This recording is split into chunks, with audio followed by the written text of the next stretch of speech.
Buenas noches, gracias por continuar conectados a la señal de Canal 13 y por acompañarnos en estas conversaciones nocturnas. Estamos en vivo, 8 de la noche con 5 minutos. Soy Ernesto Rivera. El equilibrio del poder en las democracias republicanas se supone repartido en 3 ramas que se complementan y a la vez se limitan entre sí. El poder ejecutivo, que se supone tiene el músculo de la acción sobre los asuntos comunes. El legislativo, que dicta las normas sobre cómo se deben hacer las cosas. Y el judicial, que verifica y juzga la acción del Estado y de los particulares. Hasta ahí la teoría del Estado. Y el mundo sería ideal, pero en la práctica las democracias están en crisis porque esos territorios ideales son invadidos todos los días por luchas feroces por prevalecer de un poder sobre el otro. En los últimos años vemos en todo el mundo una peligrosa tendencia de los gobiernos, de los congresos, por controlar cada vez de manera más evidente las decisiones de la justicia. Y este no es un problema exclusivo de Latinoamérica. Como vamos a ver en esta entrevista, se trata de un problema mucho más global. Para analizar estos avances de los ejecutivos y de los legislativos sobre la justicia, invité a alguien que lo vio del otro lado del espejo, que tiene la vivencia en carne propia, el ex magistrado penal José Manuel Arroyo. Buenas noches, don José Manuel. Muy buenas noches. Bienvenido a Costa Rica Noticias. Un gusto. Don José Manuel, muchas personas tienen la idea de que los intentos de gobiernos y congresos por controlar la justicia son un problema de países bananeros o latinoamericanos, viéndolo despectivamente. Pero usted escribió hace poco un artículo que muestra una mirada integral sobre el mundo y que se trata de un problema más general. Menciona usted en ese texto el caso de Polonia. ¿Cómo le explicaría al público costarricense las presiones que viven los jueces polacos de parte del gobierno? Bueno, el caso polaco es un caso muy emblemático porque se trata efectivamente sobre todo de un poder ejecutivo decidido a controlar el poder judicial a través de una supuesta reforma al sistema de elección y disciplina de los jueces. ¿A cómo lo elijo y a cómo lo pongo en cintura? Y además, ¿cómo me deshago de usted si no me es funcional, digamos? Si se me pone incómodo. A cierta forma de pensar o de decidir.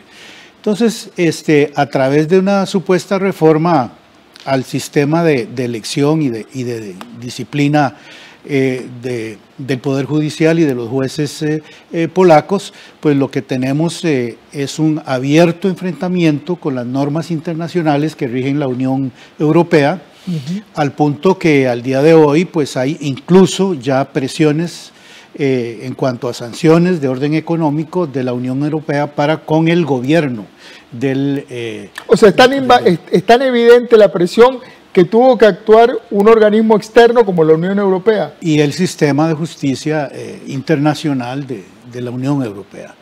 Esto no sabemos en qué va a parar, pero sí en este momento hay una crisis profunda, declarada.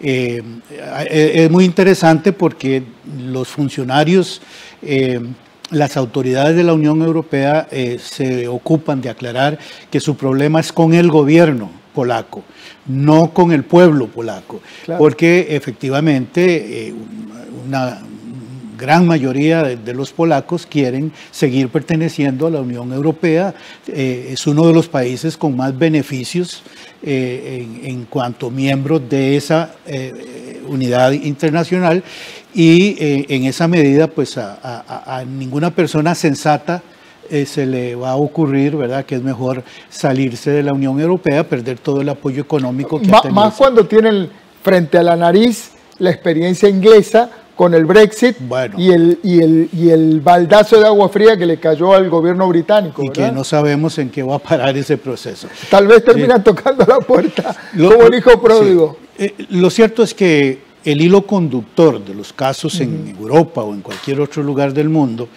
es ese afán de controlar al Poder Judicial, quitarle precisamente el rol fundamental que tiene de controlar el abuso y el exceso de poder por parte de los otros poderes y lograr ese ideal de Montesquieu, de la revolución o de los revolucionarios franceses, de encontrar un equilibrio de pesos y contrapesos, de suerte que pudiera funcionar el orden republicano. El orden republicano es muy delicado, precisamente porque es un juego de equilibrios. Y en la medida en que eso se rompa, pues obviamente estamos hablando de otra cosa. Siempre en el continente europeo está el caso también de España, que es más cercano a nosotros por un tema cultural. Uno diría, bueno, una cosa son los polacos, quién sabe, tienen atravesada también toda la experiencia soviética, ¿verdad? De sus años detrás de la cortina. Pero en el caso de España, que tuvo, bueno, también del otro lado tuvo 40 y pico años de dictadura España. Así es. La dictadura de Francisco Franco. Pero en España también la judicatura está sufriendo enormes presiones de algunos grupos. Sí, el caso español es, si se quiere, todavía peor, ¿verdad? Porque se trata de quién controla el gobierno de los jueces. En España hay un Consejo Superior de la Judicatura, que es precisamente el órgano que nombra, también disciplina a los jueces, administra el Poder Judicial. Pues aquí lo tenemos en la misma Corte Suprema de Justicia y en el Consejo Superior, un poco dividido, pero en España es un Consejo Superior. O sea, un grupo de magistrados, de superjueces. De representantes de los distintos sectores, de los jueces, del Ejecutivo, del Legislativo, etc. Pero claro, este modelo tiene el problema de que es, el problema o la característica de que son los parlamentarios, es el Poder Legislativo, el que nombra a los miembros de este Consejo por periodos de 5 años renovables. Lo que está pasando en España es que la oposición, que ahora está en minoría en el Parlamento, no quiere ir a un acuerdo porque perdería ese control sobre el Consejo de la Tendrían que nombrar jueces nuevos que no los quieren nombrar. Que no necesariamente van a responder mayoritariamente a sus intereses. Esto es muy complicado, ya España ha pasado por otras crisis de este tipo, pero en este momento es la expresión de un cierto conservadurismo que ha controlado al Poder Judicial por muchos años. Incluso es una herencia de la época de la dictadura. De suyo los poderes judiciales son conservadores, pero en este caso el elemento grave es no solo ser conservadores, que eso podría más o menos entenderse y manejarse. Podría ser un pecado venial. Sí, pero el problema es cuando es un partido político o unos pocos partidos políticos conservadores los que quieren asegurarse de que el Poder Judicial va a responder a sus intereses. Si hay, don Ernesto, algún peligro especialmente importante en este juego, es cuando juega de por medio la corrupción y, por decirlo así, los políticos se vacunan. Claro, ¿verdad? Claro, porque al final para estar más tranquilos. Al final quien condena es el juez. O mejor dicho, quien no condena es el juez. Le voy a citar un poema ahora se me acaba de ocurrir, ahora que lo escucho y lo veo con cara de pícaro. Hay una sabiduría popular y el gaucho Martín Fierro, que escribió Hernández, Miguel, sí. Miguel Hernández, hace ya unos cuantos, mediados del siglo... Perdón, José Hernández. José Hernández, mediados del siglo XIX, Así es. Decía en uno de los versos: hacete amigo del juez y no le des de qué quejarse, que siempre es bueno tener Palenque, Andira, rascarse. Sí, es una sabiduría ancestral, aparece en el Quijote también, en los consejos que le da Don Quijote a Sancho Panza, y, en fin, en los discursos clásicos siempre hay la alusión de que lo peor que le puede pasar a un grupo humano es contar con jueces venales, con jueces de alguna manera corruptos o vendidos a ciertos intereses. Y bueno, eso está pasando entonces en España, donde no hay un acuerdo político, donde partidos políticos quieren asegurarse. En el caso del Partido Popular Español es clarísimo porque les está lloviendo una cantidad de denuncias enormes por corrupción. Claro, por cómo se financiaron durante años, por qué tipo de negocios han estado haciendo con las concesiones, con este negocio clásico que no nos es ajeno, ¿verdad? Yo con poder político recibo donaciones de empresarios privados y me aseguro que entonces ese favor se devuelve dándoles licitaciones y concesiones de obra pública. El clásico negocio una película que hemos visto en todos los... No necesita subtítulos. No, en absoluto la conocemos. Ahora, uno diría, bueno, este es un problema de Occidente. Vámonos para Oriente. Y uno mira China y que hay que aclarar que obviamente no es una democracia al estilo occidental, sí, es una manera distinta de organizar el Estado, de pensar la sociedad, pero ahí las cosas no están mejor. No, no para nada. Bueno, yo creo que visto con ojos occidentales hay que hacer una distinción, que es importante precisamente para toda esta temática. Si usted se declara demócrata republicano, digamos, creyente en la república, en la división de poderes, en el Estado de Derecho, en esta parte del mundo, en Occidente, pues ese supone el ejercicio de estos equilibrios de los que hablábamos. El autoritarismo deriva en estos casos hacia que haya ejecutivos, poderes ejecutivos o poderes legislativos que arbitrariamente decidan cosas y requieran de una bendición del poder judicial. Así las apariencias se salvan. Digamos que ese es el peor escenario en las democracias occidentales, que en realidad son organizaciones políticas autoritarias, porque no se respeta efectivamente el equilibrio de poderes. Estamos hablando de Oriente en una tradición que podríamos pensar en la antigua Unión Soviética o en Rusia, en China, donde el tema es completamente distinto, ¿verdad? Hay un autocratismo ancestral, ¿verdad? En estos casos, en el siglo XX, la imposición de partidos únicos que tienen en el aparato de justicia solo un apéndice más del partido único y que por tanto controlan abiertamente. La justicia es lo que el partido dice que es. Ahora, las dictaduras propiamente, en esto hay un montón de grises, porque las dictaduras latinoamericanas nunca se hicieron cuestión del poder judicial. Es decir, Pinochet da su golpe de Estado y los jueces apenas se enteran, o sea, pasan todos los años de dictadura, llega la democracia de regreso, como pasó en España, y prácticamente ese poder judicial es completamente allanado a los intereses de la organización política dominante. En España todavía no se han juzgado adecuadamente los crímenes de la dictadura de Franco. Y estamos hablando de 1940. Otro gran tema en el caso español, ¿verdad? Sí. Pero en este caso, en China, en el caso chino, obviamente tenemos simplemente un órgano encargado de la justicia, pero en una tradición política muy autoritaria, ¿verdad? Muy de emperadores y de imperios y de noblezas muy consolidadas, ¿verdad? En el poder. Curiosamente, esa mentalidad, a pesar de las revoluciones del siglo XX, se conservan casi intactas, ¿verdad? Esa mentalidad. Es impresionante eso, ¿verdad? Sí, de cómo las estructuras históricas se cuelan a pesar de que haya revoluciones y supuestas declaraciones de modernidad y de estadios avanzados de desarrollo político. Lo que quería decirle, don Ernesto, es que ese es otro tema, porque claro que estamos hablando de sociedades que no pasaron por la Revolución Francesa, que no tienen la herencia cultural de Occidente y que por tanto, bueno, son autocracias en otro sentido.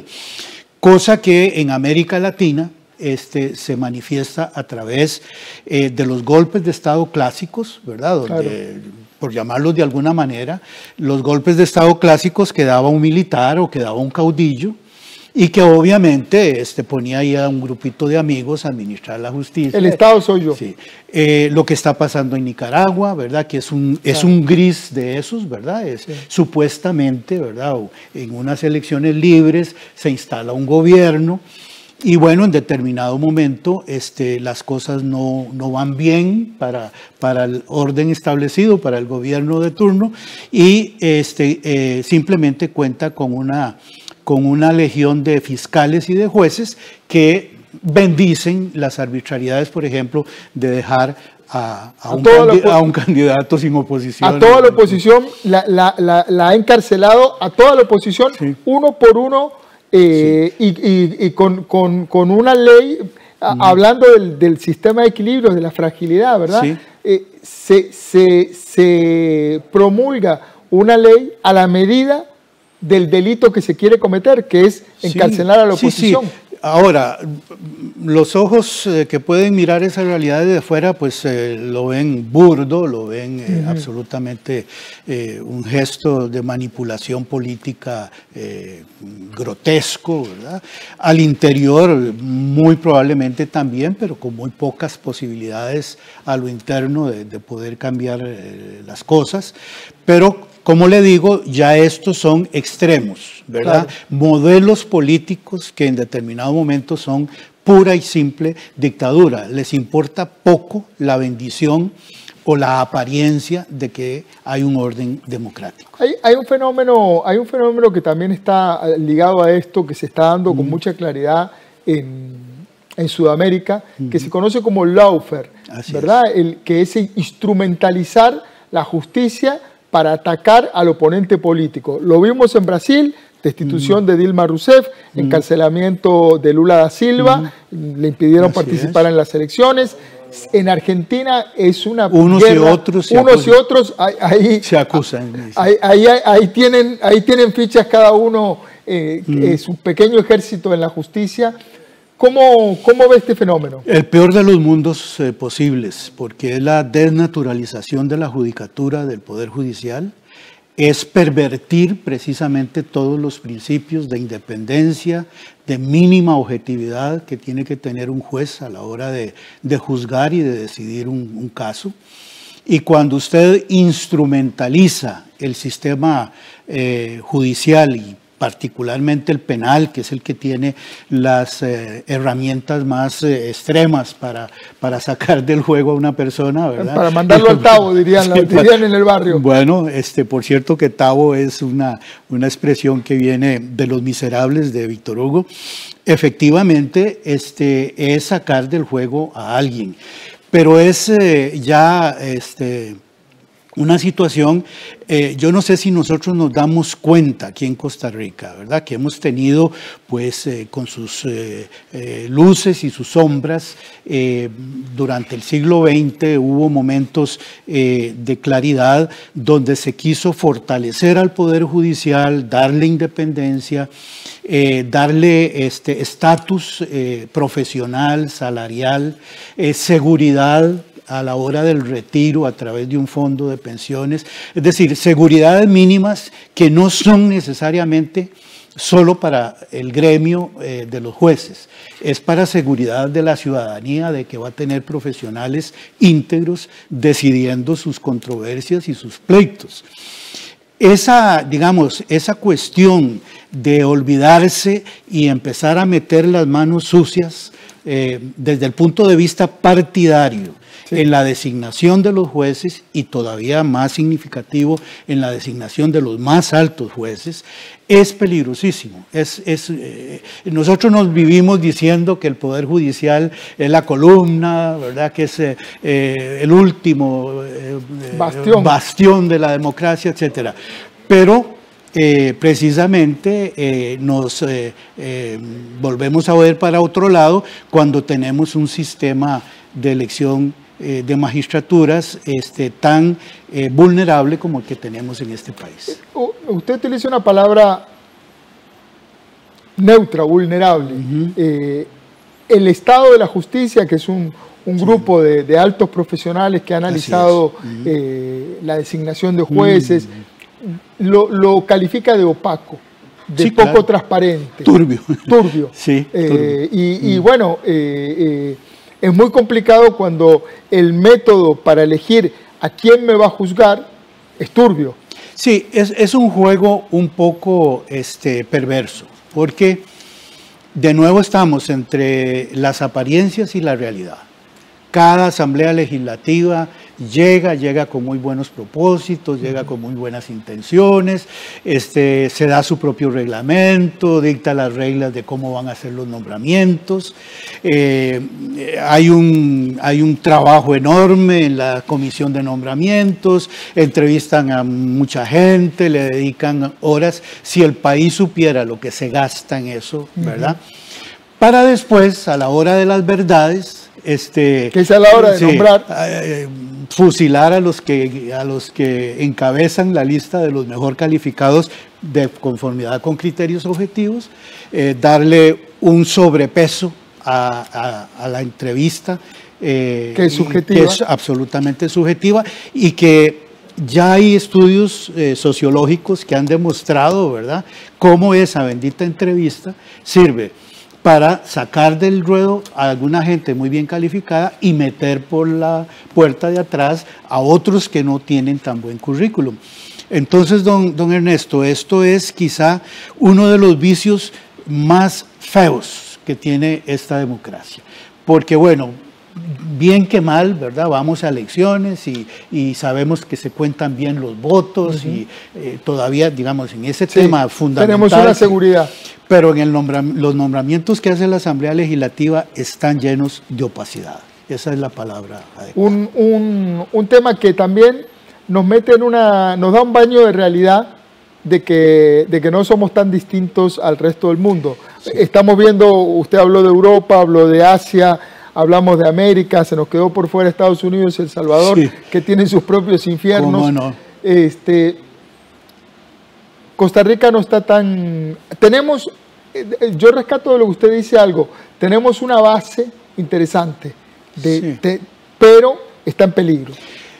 Esto no lo va a resolver ningún partido político en particular, ni tenemos que hacer conciencia en la clase política. Están haciendo un mal negocio.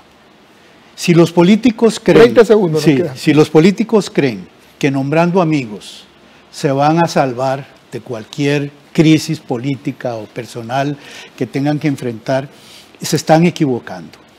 Los políticos tienen que entender algún día que nombrar a gente profesionalmente capacitada, a los mejores, que sean garantías de independencia y de objetividad, es la mejor inversión democrática que se puede hacer. Y mientras sigan nombrando gente cercana o confiable por razones espurias, pues esta democracia va a seguir resintiéndose.